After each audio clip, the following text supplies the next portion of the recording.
In our world, you may know of wolves. What if I were to tell you there was an extinct species larger than any living wolf in the modern day? The dire wolves. Also known as Enoceanodyrus, this is a species that was the second largest canine to ever live, only being beaten by Epicyon haydeni.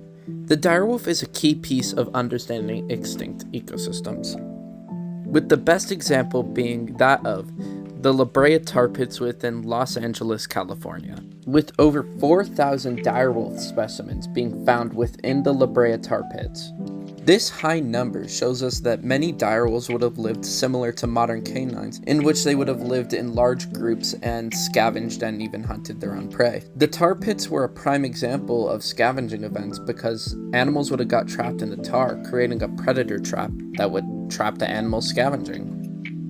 With these animals being adapted to hunt in packs, so then they could also be able to compete with other predators that lived within La Brea, such as Smilodon fatalis or Arctodus simus. Due to the large amount of individuals found within La Brea, that would have shown that they were probably the most common species within the formation. The reason we know they lived in large social groups similar to modern canines is they've been found in the tar pits within grouped up fossil beds that would have pretty much shown that they were all close to each other when they died.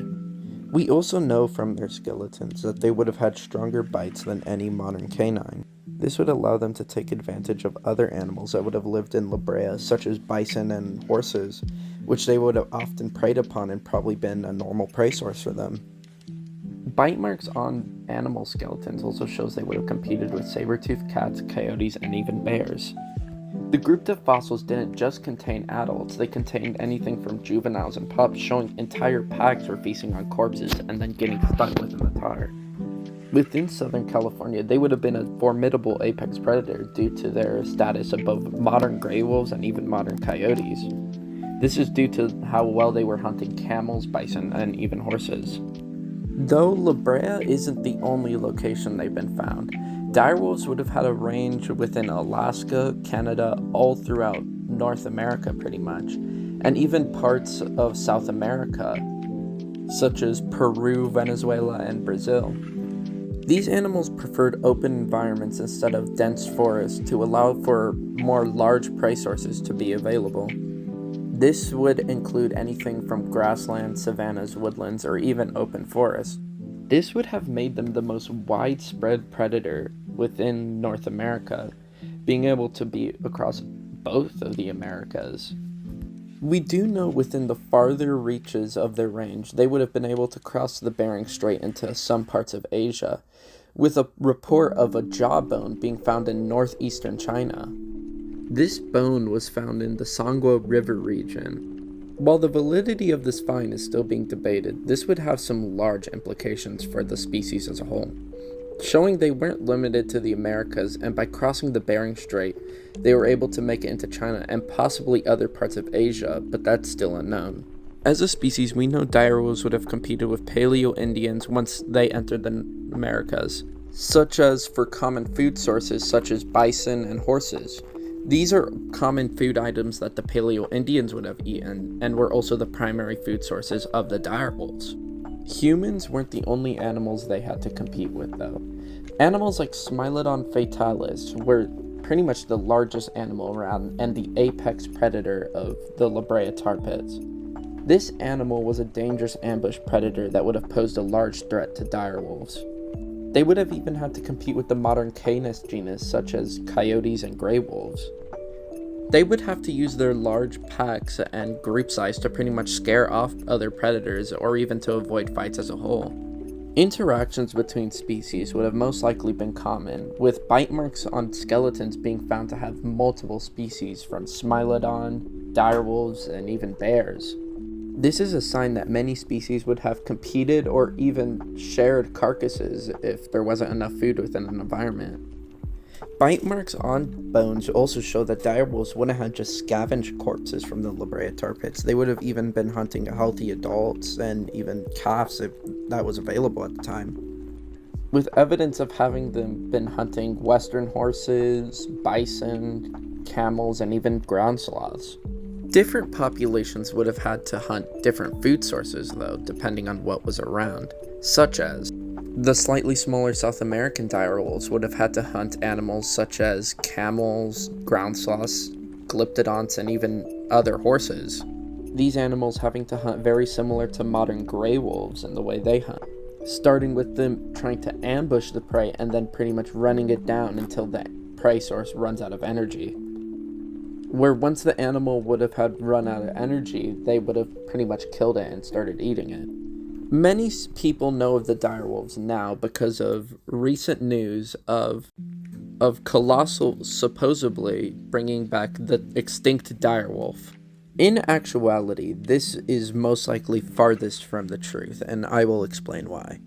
In the simplest sense, these animals are genetically just gray wolves. Though, I will preface this, these animals are not just normal gray wolves. They are genetically gray wolves, but they are very distinct in some way. These are what I would consider a direwolf analog. An analog is an animal that shares many physical differences and really just the same similar ecological niche as another animal. An ecological analog does not require the animal to be related. They just need to share a niche and many similar features. The features these both share are broader snouts, larger limbs, and overall larger size on average, with the average being estimated to be 110 and 175 pounds for direwolves in the past, which at 10 months old, the colossal direwolves are at 115 pounds, with estimates of them at full maturity being up to 150. Though it's just a genetically modified gray wolf, pretty much being a direwolf analog, this text shouldn't be disregarded as for its ecological effect that could help us in the long run, allowing us to restore endangered species populations and even expand genetic diversity, which is pretty much just a bunch of varied traits across a population. But when your population is very low, it could decrease this genetic diversity and cause more inbreeding and pretty much low immunities to diseases and many other things. With the colossal direwolves being a good sign for the future, with us being able to possibly see the mammoth, the dodo bird, or even the thylacine within our lifetimes. Direwolves as a species are an old one, going back as far as 250,000 years, with the most recent fossils being from 9,500 years ago. You may be wondering, why did they go extinct? What caused their mass extinction? In truth, it was a combination of many factors, such as climate change. About 10,000 years ago, the planet was warming up. This had caused the grasslands that the direwolf required to pretty much start to dissipate, and large herds of animals they relied on to die out. This simply wouldn't have been enough to lead to their extinction, though. One of the biggest factors leading to their extinctions was simply us. Humans were one of the leading factors to the direwolf extinction, and the leading factor to many extinct animals from the time. If humans weren't around, most likely herbivore populations were to bounce back. But simply because humans were present, the already rare large megafauna were getting killed out, removing large prey from the direwolf's environment that it required. With coyotes and gray wolves being shown to be more adaptable to modern environments than the extinct direwolf. Though there is a caveat, direwolves as a species may be gone, but what they left isn't, their bones. We can learn a lot from these bones and the world that they left behind. And we could pretty much take those and learn how to protect our world within the modern day. Tensions in our modern day are high with modern carnivores such as gray wolves, and we should learn from our past with the extinction of the direwolves and learn and apply those to the gray wolf. By supporting organizations such as people and carnivores, we can foster beneficial relationships between modern humans and the carnivores that roam this planet, such as gray wolves, mountain lions, and bears. People and Carnivores is a US-based nonprofit organization dedicated to fostering coexistence between humans and large carnivores within North America. This is really required in our modern day due to the high animosity towards gray wolves, and it could really mean a lot supporting it. Anyways, that will be it. Out.